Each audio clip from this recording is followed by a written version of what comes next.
Estava comendo o biscoito do rapaz. Ela estava com tanta fome que ela nem percebeu que ela não tirou o biscoito dentro da bolsa para começar a comer. Quantas vezes é assim que acontece conosco? A gente não percebe o fato, não percebe o que aconteceu, não avalia o que aconteceu, não consegue enxergar as coisas, o acontecimento separado da pessoa, e a gente logo vai e trata o outro com desrespeito. Nem sempre fala, mas aqui no coração, na atitude, no relacionamento, maneira de olhar, de evitar as pessoas. É que existem pessoas, e pode ser que eu seja uma delas, dessas pessoas, né, que imagina que ele sempre é o último biscoito do pacote. É isso aí. Quem vai comer o último biscoito do pacote? Quem é dono, né? Quem pode, né? Só que o dono era o rapaz, né? E vê que ela comeu o último. É possível. Segunda virtude é a virtude da paz. Faça tudo que você puder, enquanto depender de você, ou no quanto depender de você, ou naquilo que depender de você. É por isso que essa expressão está aqui, se possível, faça tudo para a paz. Na verdade, Paulo está trazendo aqui o texto de Deuteronômio, capítulo 32, do Cântico de Moisés. E Moisés está falando de todas as dificuldades, dos inimigos que ele enfrentou, durante todo o tempo em que ele conduziu o povo de Deus. E ele então começa a fazer uma relação. E chega lá no versículo 35, ele diz: mas eu sei que Deus é o vingador de todas as coisas. Eu sei que Deus é o vingador de todas as coisas. Eu quero gastar um pouquinho mais de tempo aqui nessa questão da paz. De que eu e você devemos fazer tudo para a paz. Olha como Lucas começa a contar a história do Evangelho falando de João Batista. Logo no capítulo 1, finalzinho do Cântico de Zacarias. Zacarias diz assim, que a vinda de João Batista, além de preparar o caminho do Senhor, é também dirigir os nossos pés pelo caminho da paz. Dirigir os pés daqueles que creem, dirigir os pés daqueles que são cristãos, daqueles que têm fé, pelo caminho da paz. E Jesus levou isso tão a sério que Marcos registra uma palavra de Jesus dizendo o seguinte: tende sal em vós mesmos, falando da importância do sal, como é apresentado lá no Sermão do Monte. Nós somos o sal da terra e luz do mundo. Ele diz: tende sal em vós mesmos e paz uns com os outros. Porque se o sal for insípido, se o sal perdeu o sabor, se nós somos um sal que perdeu o sabor, se eu sou um sal que perdeu o sabor, eu não vou conseguir temperar o relacionamento. Continua.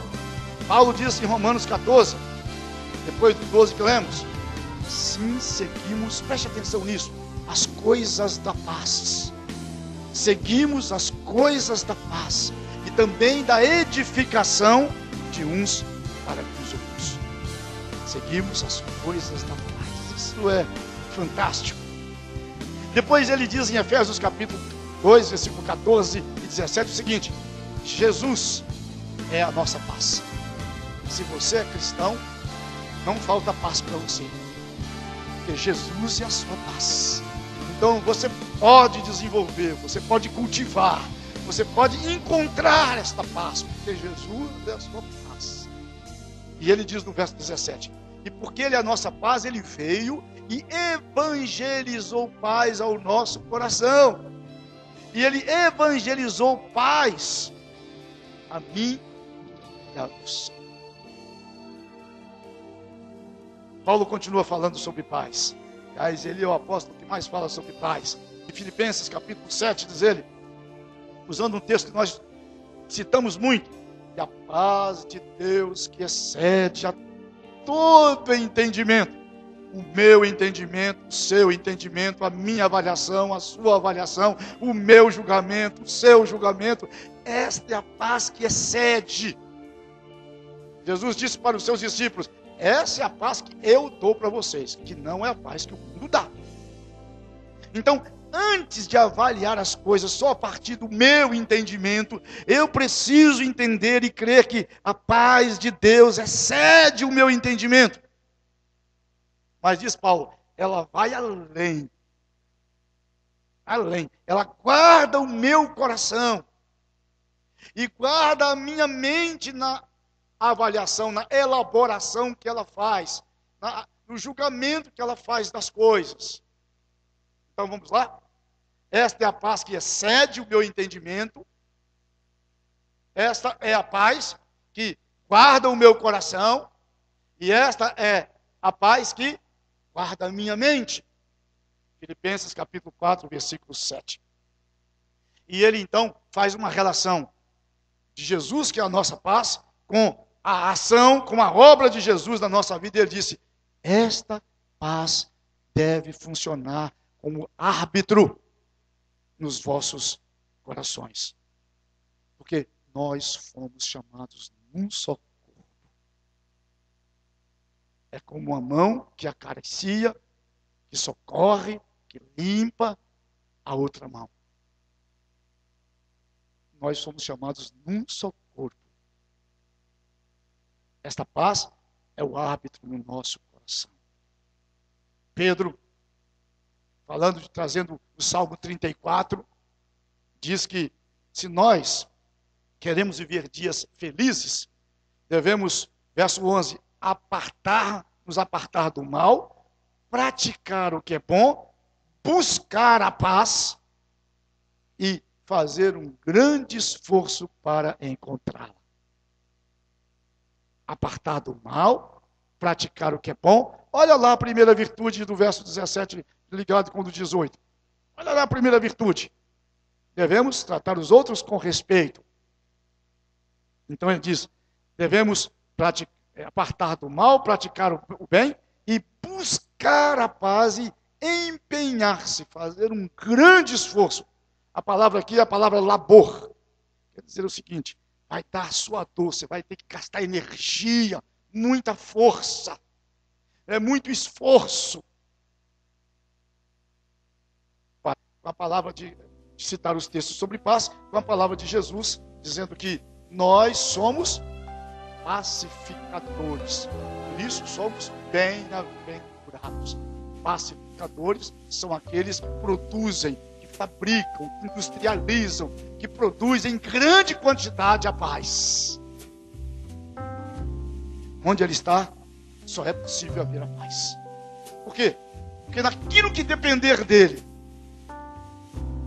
é que pode ser que haja um momento que não dependa de você. É por isso que aparece a expressão, se possível.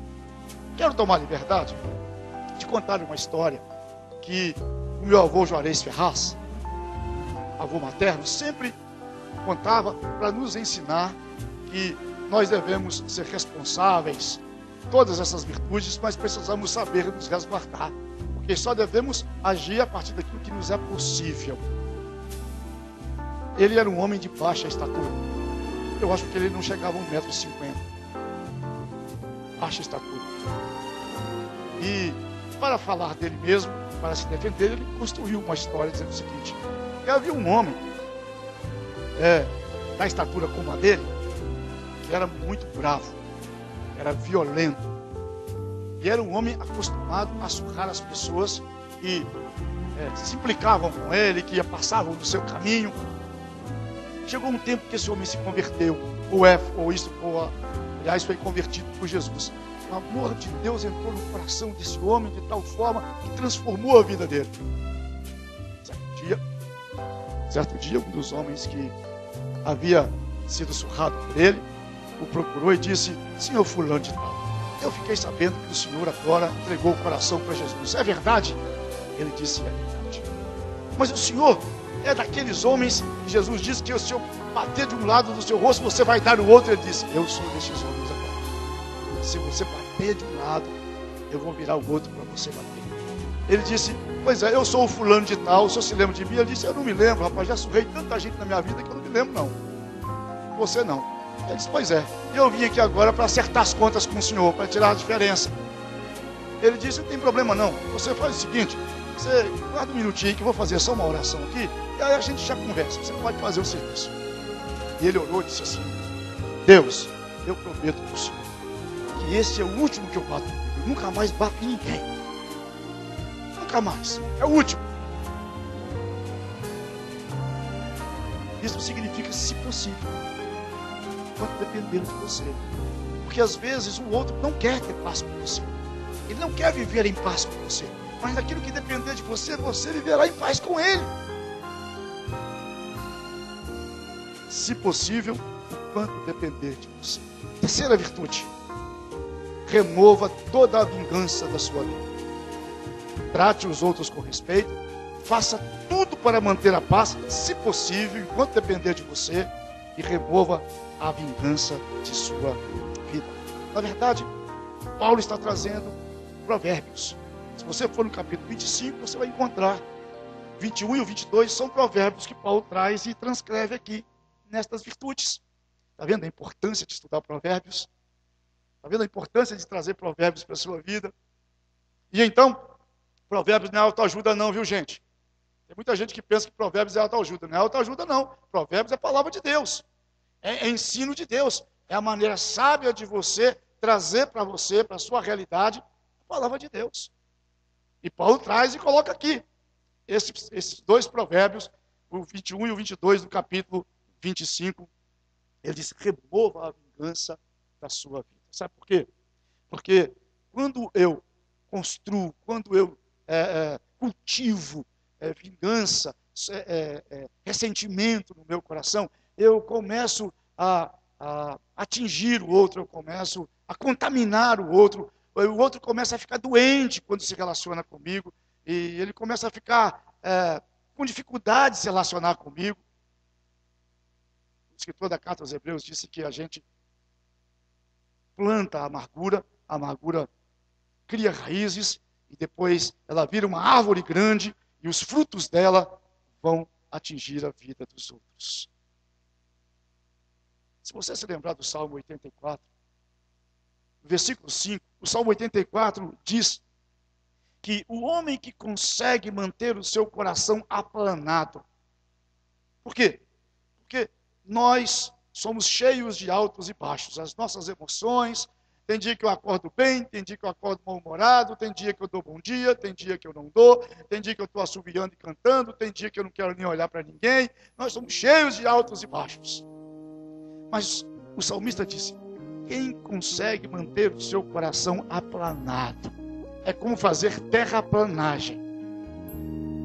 É isso. É como transformar o seu coração num planalto. Entendeu? E aí você vai caminhar sem tropeçar, sem cair em despenhadeiro, sem necessidade que alguém tire você de novo. Coração que faz caminhos, que caminha por caminhos aplanados, que consegue tratar destes altos e baixos, que se deixa tratar por estes altos e baixos. É capaz de tratar até o inimigo bem, dá de comida para o inimigo, dá de beber para o inimigo, mas não coloca veneno na comida não, e nem na bebida não, sem colocar veneno, certo? Mas se eu não fizer isso, a minha raiz de amargura vai envenenar a comida do outro, a água do outro. Ah, vai, com certeza absoluta.